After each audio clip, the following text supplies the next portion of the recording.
spanning the globe. It's World Affairs Roundup. The Institute of World Affairs at the University of Wisconsin-Milwaukee presents World Affairs Roundup, a monthly edition of International Focus providing opinion and analysis of global events, with John Katzka, a retired member of the U.S. Foreign Service, Ann Hamilton, political scientist at UW-Whitewater who also served in the U.S. Foreign Service, and Robert Kraig, executive director of Citizen Action of Wisconsin and author of articles and books on American foreign policy. Support provided by Milwaukee Public Television and the UWM Center for International Education. Now, here's your moderator, Doug Savage. Welcome to International Focus and another edition of our World Affairs Roundup. Our Roundup regulars are here once again to look at Whither Ukraine, amid ongoing political turmoil that included the resignation of the Prime Minister and his cabinet and pitched battles in the street. Ukraine's former president warned that the nation was on the brink of civil war. What's driving the conflict and where might it be heading? Tiebreakers. Thailand's embattled government is pushing ahead with a general election this week despite the likelihood that it could spark further violence. What's behind the conflict that has rattled this fragile Asian democracy for nearly a decade? Simmering South Sudan. Despite last week's ceasefire ending a month of fighting between factions in South Sudan, the situation in the world's newest nation remains tense. Where do the fault lines lie, and can they be patched? Exiting Afghanistan. In his State of the Union address, President Obama made scant reference to Afghanistan. With U.S. combat operations scheduled to end this year, what's the likely legacy of America's longest war? Well, welcome back, everyone. Hi. John, maybe we can start with you. Tell us a little bit of the background of the situation in Ukraine. Let's go back a few years to give you a little bit of perspective. 1654, Ukraine became part of Russia. An important event, and Ukraine remained part of Russia through most of the rest of the history, up to the end of the collapse of the Soviet Union. Another event that occurred right after World War II, and it was the annexation of pieces of eastern Poland by the Soviet Union, and they were divided between the Ukrainian and Belarusian Soviet Socialist republics. This is key because it took people who had been part of Poland and made them rather unhappily part of the Soviet Union and part of the Ukraine. Some of what we're seeing going on now flows from that as well. The second thing I would note is that if economic conditions in Ukraine were wonderful, we wouldn't be seeing nearly as much problems as we're seeing right now. What Ukraine has attempted to try to do is strike a balance between not bending towards the EU too much, but getting as much as they can, and trying to get as much as they can from Russia without becoming too much in their control. Obviously, what's going on right now is very fluid. And by the time we see this on the TV screen on Sunday, there may be events that overtake what we're talking about. So, Ann, talk a little bit about sort of the proximate cause of the current crisis. Well, the president had indicated that he would sign an agreement that would deepen economic ties between Ukraine and the EU. And then he changed his mind on this. And it started as a popular protest in one of the main squares in Kiev, and with thousands and thousands of protesters.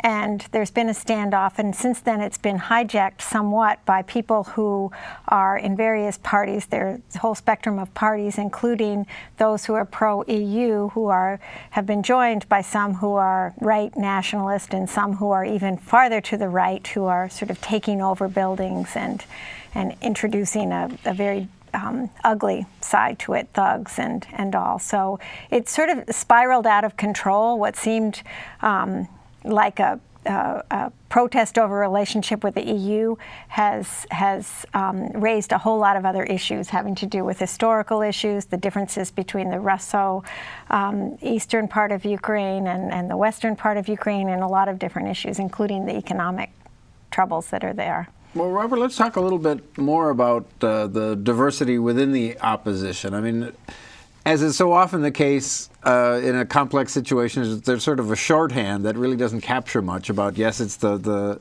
Ukrainian-speaking population aligned against the Russian-speaking population. There's certainly more to that, isn't there? Yeah, the initial spark was over whether there'd be a tilt towards the EU, and the Prime Minister literally changing his position after promising one way. And it's clear that Russia wants to maintain control without having to actually run the place, which is different than the longer history that John was talking about.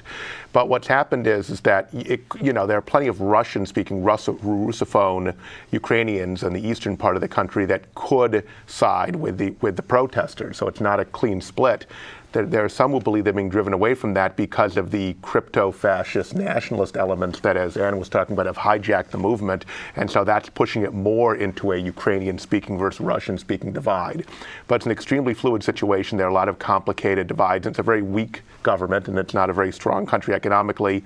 It's very unlikely that Germany in particular really wants to bring Ukraine fully into the EU, especially with the problems they're having in the EU already with Southern Europe and with the currency. And so it seems like Russia's just going to watch and wait and see and doesn't want to get too unstable, but it plays into their hands as long as they don't actually go into the EU or tilt closer.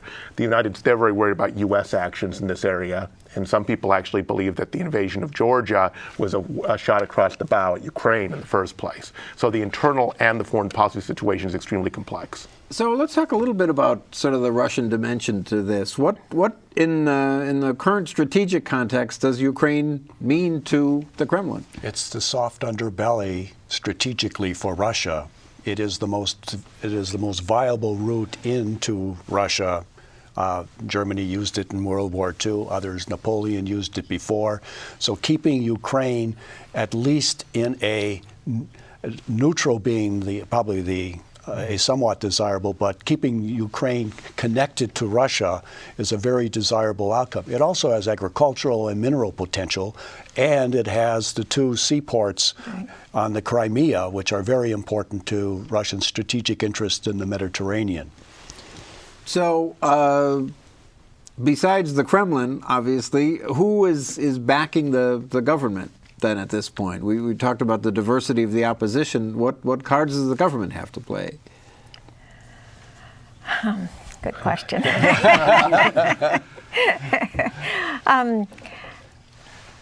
Clearly there are people who, the country is completely split, and the government has some support, but people believe that if there were elections today, the president would definitely lose. He's now taken sick leave so that, try and regroup. But his support has dwindled a lot, and especially because of the way he's handled the particular crisis. So I don't really know how much support he has. Two groups that I think bear watching. One is the oligarchs, who are very influential. And secondly, the military. What position has each of those groups taken? Well, the oligarchs have become much more cautious in terms of endorsing Yanukovych or the present administration, and have called for more caution and carefulness. But that's a perfectly reasonable thing for people who have money invested in the process. What we didn't mention before, and we should, is that Russia had pledged $15 billion in a loan, plus there is additional support that is also being talked about, which goes well beyond what the EU would possibly have been able to do for Ukraine. So that also has to be part of the background to this. So as it plays out, before we leave the Ukraine, is there a U.S. dimension to all of this? Or is this one we're just going to sort of watch from the sidelines and hope for the best? Well, the EU and U.S. both would be concerned if Ukraine were to go back into the Russian camp, because that would put additional pressure on Central and Eastern Europe in the process. And is this a rollback of the agreements that were struck after the collapse of the Soviet Union? Well, now we'll move to another situation where there's a government on a razor's edge, Thailand. And what were the proximate cause of the current crisis there? Well, there's been a protest going on since November, I believe, when the current situation is that the current prime minister is the sister, I believe, of a daughter. Okay, the daughter of a former prime minister who was ousted and actually left the country under corruption charges back in 2008. But he is still the person who is pulling all the strings from exile in Dubai. He is a very charismatic populist leader who has the support of most of the north of the country, the poorer north of the country, and it's his daughter now who has been ruling and trying to pursue his agenda in Thailand. But a group of the military and the wealthier South and people who are called the Democratic opposition have been protesting the fact that they had passed a law that was going to give him amnesty and allow him to return without facing charges. To get around the crisis and all the violence that was occurring, the current prime minister called for snap elections on February 2nd, and the opposition is trying to block those elections from taking place, which is just this Sunday. So let's look again, Robert, at sort of that breakdown of who's on what side. Who are the opposition and who are the supporters of the government? Ann touched a little bit on that, but... Well, the leadership of the country now, the official leadership, would win an election. That's the dynamic. So the opponents are called Democrats, but they don't actually want an election. That's what the protest is about. Follow that. Because as populists, they have done a lot for rural people up north who are poorer and done big rice subsidies, other sorts of very popular policies. So it's really, the opposition is the old part of the royalists, basically, because there's still an emperor around in the background. A lot of parts of the civil service and bureaucracy and parts of the military and the middle class in Bangkok. And so you have a smaller group of better educated, well-connected people who are against these policies. And so they're using they're situated right in Bangkok, so they can put pressure on and do protests, right? But they're in the minority as far as the whole country. And so there's a push on their part for constitutional reform that would somehow prevent what they would see as bad, destructive economic policies that are just pandering to the rural parts of the country. Actually, the current prime minister also supports constitutional reform. The question is if they could agree as to what those were, and obviously a big flashpoint would be bringing back the former prime minister, the father, who is seen as pulling all the strings anyway, and running this whole thing. But interestingly, unlike most situations, the protesters aren't calling for an election; they're trying to prevent one. The king is a key figure in this. For all the time I spent there, I spent 5 years in Thailand back in the 70s. And throughout that entire period, this kind of a situation was going on. It was the capital flow was into the capital, and there was very little infrastructure development outside. So there was resentment in the provinces before. But the king was such a unifying figure. Well, the king is very old. And his son is not considered to be a wonderful replacement for the king. And the role of the royalty is just kind of eroding. The key player in all this is the army. Yeah. And the army has stepped in before and may step in again. And the reason that Shinawatra left the country was because the army pulled a coup. So this has been going on for a while. Well, our viewers watching as we air may know more than we do at this point, but that's probably often the case, actually. So we'll take a short break and we'll be back with more.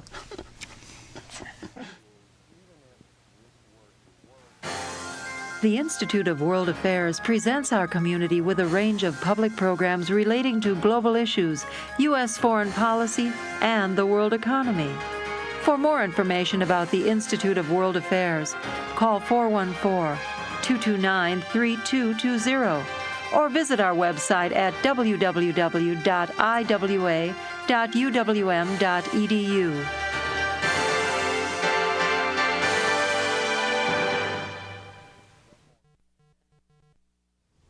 Welcome back to International Focus and our World Affairs Roundup with our Roundup regulars, John Katzka, Ann Hamilton, and Robert Kraig. Well, let's move now to Africa and the situation in South Sudan. Robert, maybe you could take the first swing at this one. This is the newest nation on earth, and things have not gone well in the honeymoon period. No, and there was an author in Time magazine, upon the founding of the country, had declared it a pre-failed state, that it didn't have any of the prerequisites to be a state. And the division in Sudan is usually seen as a division between Africans to the south versus Arabs in the northern part of Sudan, but it's much more complicated than that, and there are a lot of divisions within, particularly within the various African tribes. And so this is a country with very little infrastructure. Apparently the capital, when the country started, looked like there was nothing there basically other than malaria and a few shacks. And so it's unfortunately plunged, as many had predicted, into civil war.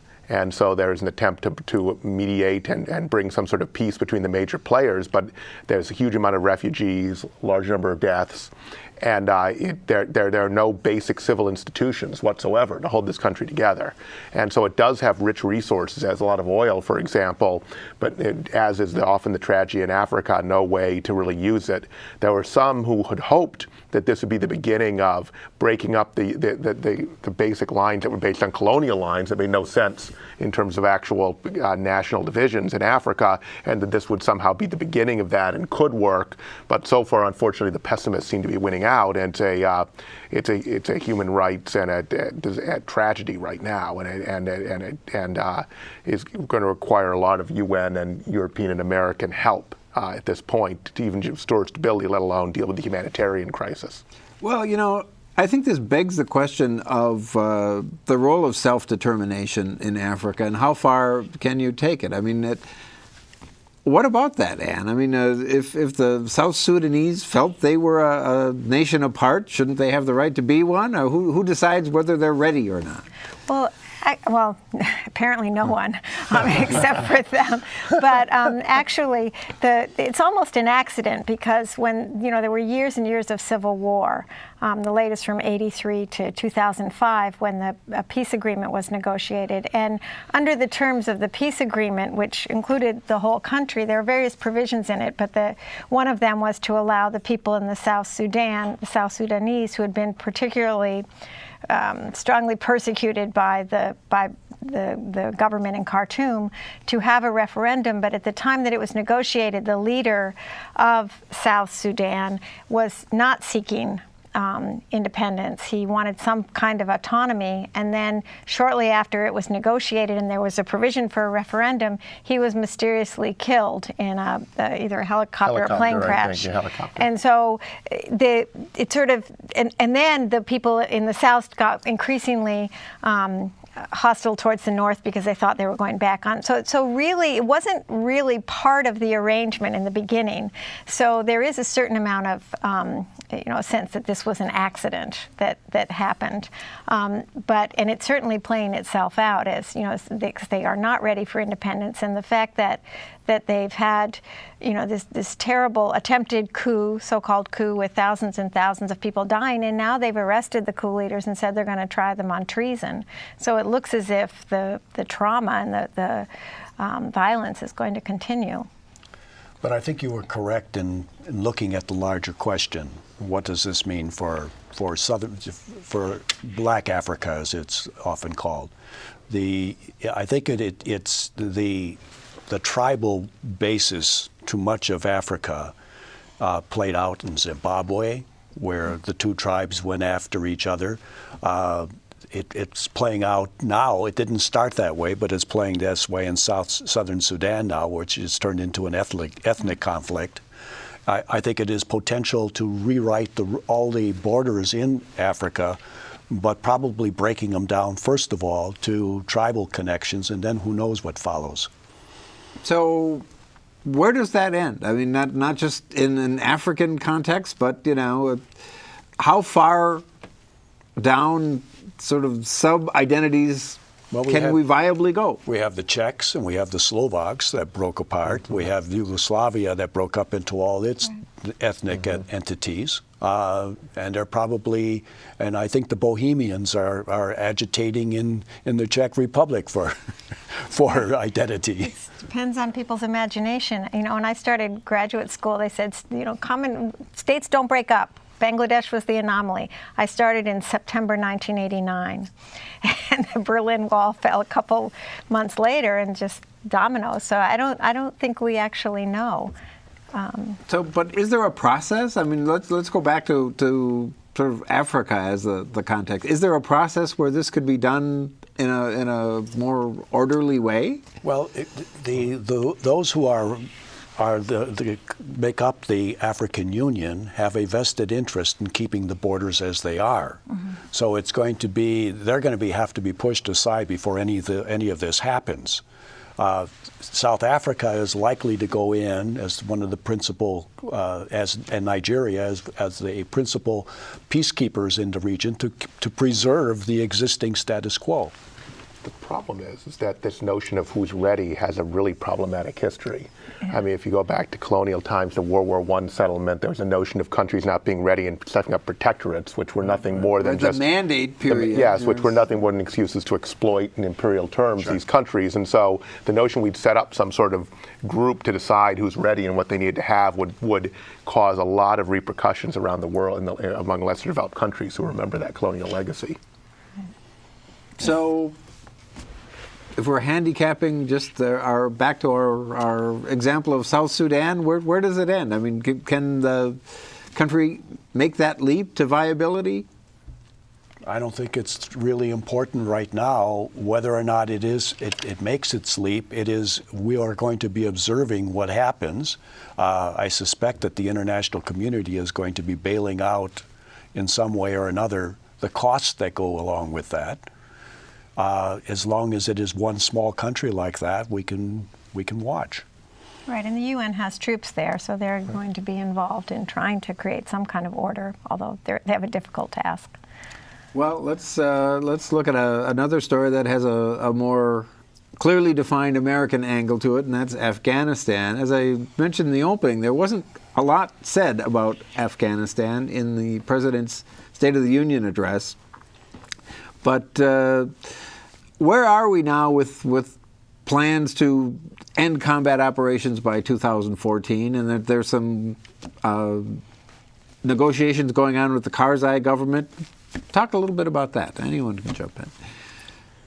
Well, I think the combat troops at this point are going to come out. The question is whether there's an ongoing agreement for us to maintain the bases there, which we want for drone attacks into Pakistan, for example, and Karzai is holding up that deal, and so there's a great deal of upset with Karzai.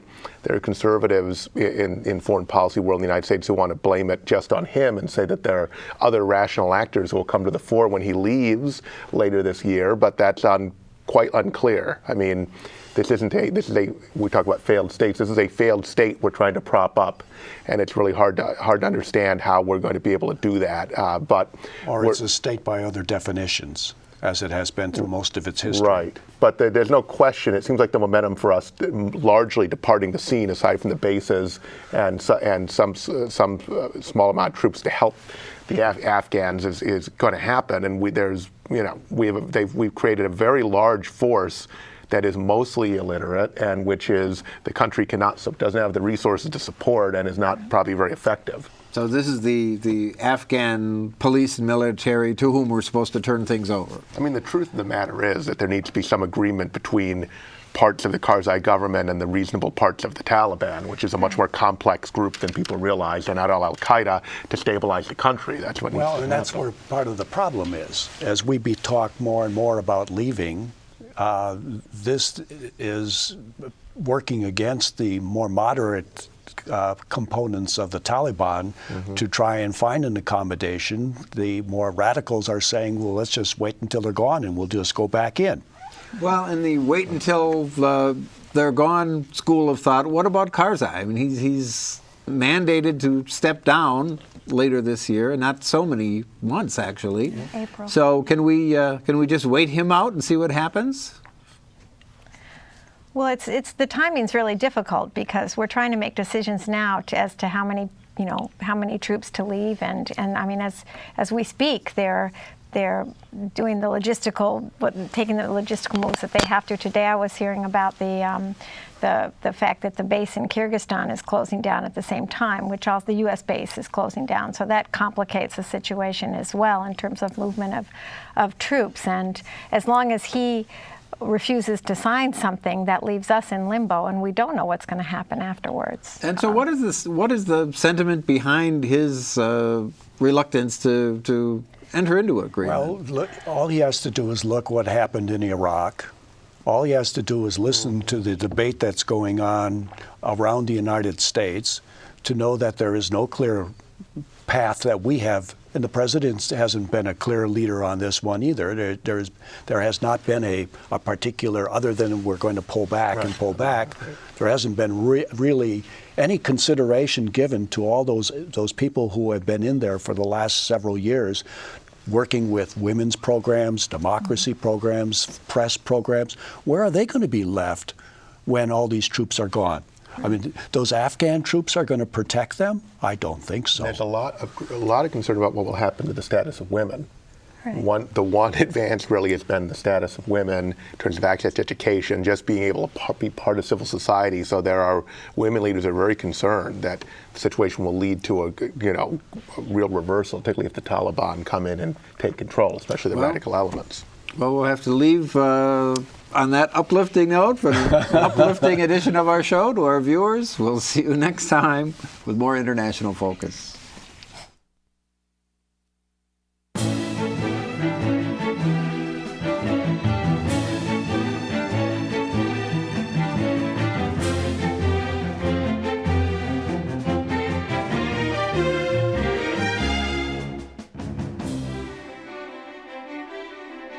For information about the Institute of World Affairs and its many programs, or to become a member of the Institute, call 414-229-3220 or visit us at our website,